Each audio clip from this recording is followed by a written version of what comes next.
नमस्कार मित्रों, चंद्रकांत भट्ट अमेरिका से। जो लोग इतिहास को समझते नहीं हैं, जो लोग गांधी, सरदार नेहरू, सुभाष, भगत सिंह को नहीं समझ सकते हैं, वो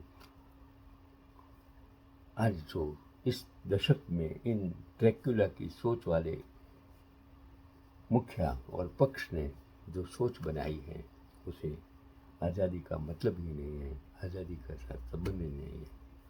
लगभग 2000 वेतनभोगी और वफादार हिंदू और मुस्लिम सैनिकों का एक दल उस सड़क पर आगे बढ़ रहा था।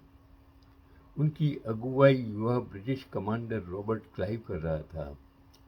सोचिए, मैं क्या कहता हूँ, 2000 वेतनभोगी भोगी और वफादार हिंदू और मुस्लिम सैनिक, और उसका जो अगुवाई करने वाला था वो युवा ब्रिटिश कमांडर रॉबर्ट क्लाइव।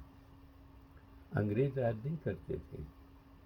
आपकी बेवकूफ़ी की वजह से अंग्रेज, और आज आपकी बेवकूफ़ी की वजह से वो अन्ना, वो जेपी आंदोलन ने, वो बाबरी मस्जिद ने, 2002 के राइट्स ने आपकी सोच बदल दी है।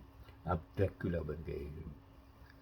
तो जो रॉबर्ट क्लाइव, ब्रिटिश कमांडर, जो सड़क पर आगे बढ़ रहे थे, जो शाही वर्दी पहने घोड़े पर सवार था और जिसके चेहरे पर अटूट आत्मविश्वास झलक रहा था, उसने अपनी तलवार उठाई और गरजते हुए कहा, आगे बढ़ो साथियों, कुछ करो। और सैनिक एक साथ आगे बढ़ पड़े।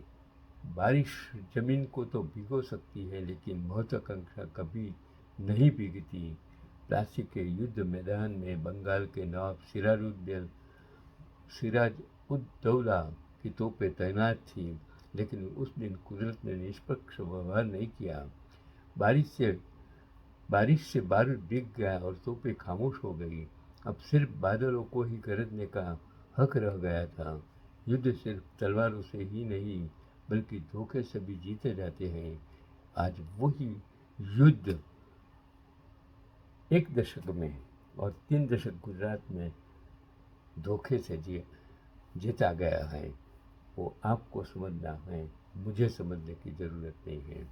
मीर जाफर की निष्क्रियता और बारिश से भीगे बारूद ने भारत के इतिहास की दिशा ही बदल दी। वह कुछ महज एक सैन्य गतिविधि नहीं थी, उसने भारत पर ब्रिटिश साम्राज्यवादी शासक की शुरुआत की। जब तोपें खामोश हो जाती हैं तो साम्राज्य बोलने लगते हैं। साल बीत गए, एक बार फिर बारिश हो रही थी। इस बार लंदन की सड़कों और भारत की जमीन दोनों ही जगहों पर हल्की बारिश हो रही थी। लेकिन अब भारत से एक और यात्री निकला था, जिसके पास न तो तलवार थी, न तो बंदूक और न ही कोई तोप। उसके हाथों में बस एक लाठी थी। उसके होठों पर सच था और दिल में अहिंसा थी, और उसका नाम था मोहनदास करमचंद गांधी। जिस मार्च की शुरुआत क्लाइव ने बंदूकों के साथ की थी, उसे गांधी जी ने बिना हथियारों के लिए यह काम से रोक लिया। आखिरकार तलवार आत्मा के आगे झुक जाती है, और मानो इतिहास ने खुद ही लिखा हो।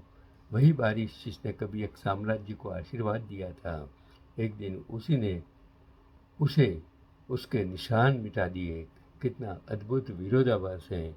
एक बारिश ने प्लासी में एक साम्राज्य के उदय का संकेत दिया, तो दूसरी बारिश ने उसी साम्राज्य के अंत की घोषणा कर दी। बादल वही थे, बारिश भी वही थी, जमीन भी वही थी। जो बदला वह था केवल इंसानी मन। एक तरफ आगे बढ़ने का आदेश था, तो दूसरी तरफ करो या मरो का संकल्प था। एक कुछ गुलामी की ओर ले गया, तो दूसरी आज़ादी की ओर।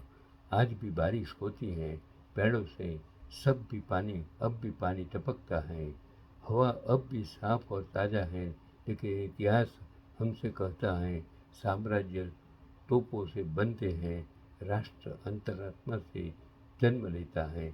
अगर आज 3 दशक गुजरात में, 1 दशक भारत में, अगर अंतरात्मा मर जाता है, सोच मर जाती है, सोच ड्रैकुला जैसी हो जाती है, तब आज़ादी खतरे में आ जाती है, साम्राज्य खतरे में आ जाता है, साम्राज्य गुलामी की तरफ बढ़ जाता है।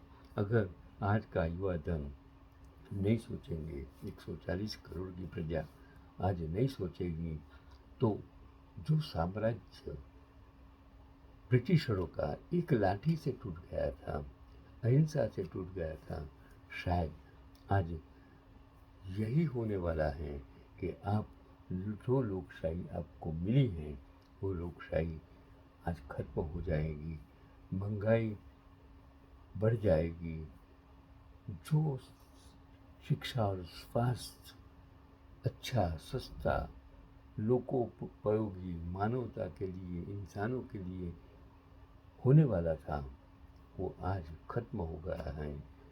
शिक्षा और स्वास्थ्य महंगी बनाई गई है, खाने का महंगा हो गया है, जीवन महंगा हो गया है और इसके जिम्मेदार आप हैं, क्योंकि आप सोचते नहीं हैं कि जिन आंदोलनों से अगर आप यही सोचते हैं कि भ्रष्टाचार कम हो जाएगा, वही आंदोलनों से भ्रष्टाचार की नींद रखी जाती है और भ्रष्टाचार इतना बढ़ जाता है कि वो भ्रष्टाचार सिर्फ सत्ता बनाने के लिए उपयोग होता है, धन बनाने के लिए उपयोग होता है।